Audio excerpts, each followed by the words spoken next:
Hey guys, Iron Andrew here. I'm starting a new series where I pick up random issues of comic books and review them. It's a pretty self-explanatory concept, so there's no need for a whole big spiel. So let's dive into reviewing today's random comic, Superman Volume 2, Issue 123. Let's get it started in here.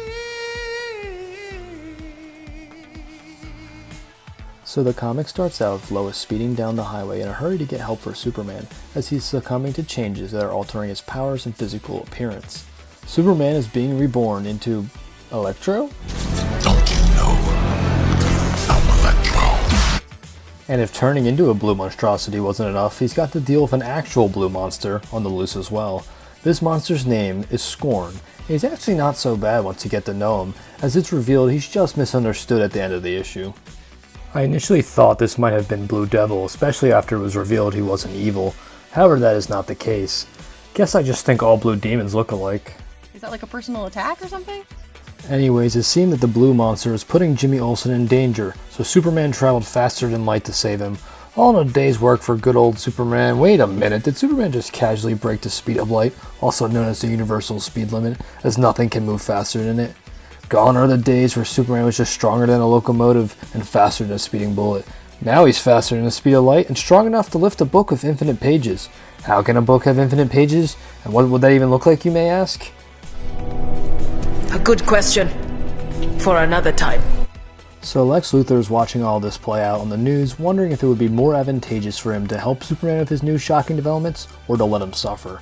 Because while Lex knows Superman is going to Star Labs for help, he knows he's the only one with the immediate resources and knowledge on how to save him. Sure enough, Star Labs is struggling to save Metropolis' best protector, and just when all seems hopeless, Lex's wife shows up with the equipment they need to stabilize Superman. They all know Luthor is not to be trusted, as he would not give anything without getting something in return. But Lois decides to use the fabric, knowing full well this will somehow play into Luthor's hand. Lex's containment fabric does the trick, and Superman's new form is able to stabilize.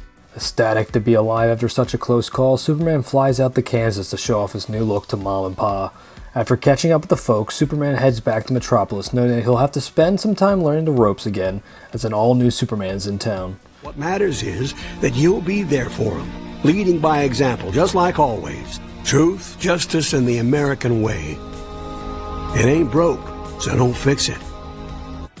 While you can definitely tell it's from a different era based off the art style and word choice, that's not necessarily a bad thing, as I find both quite endearing.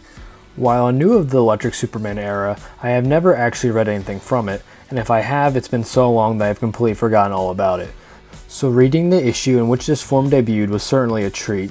The comic does a good job catching the reader up to speed with what is currently going on in Clark's life, as here I am 28 years after the fact following the story of Little Trouble, a feat that many comic book issues cannot claim.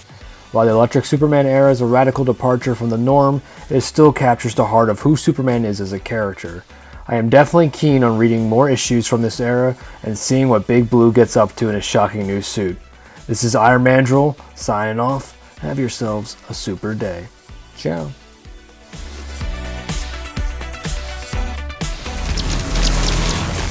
Oh boy.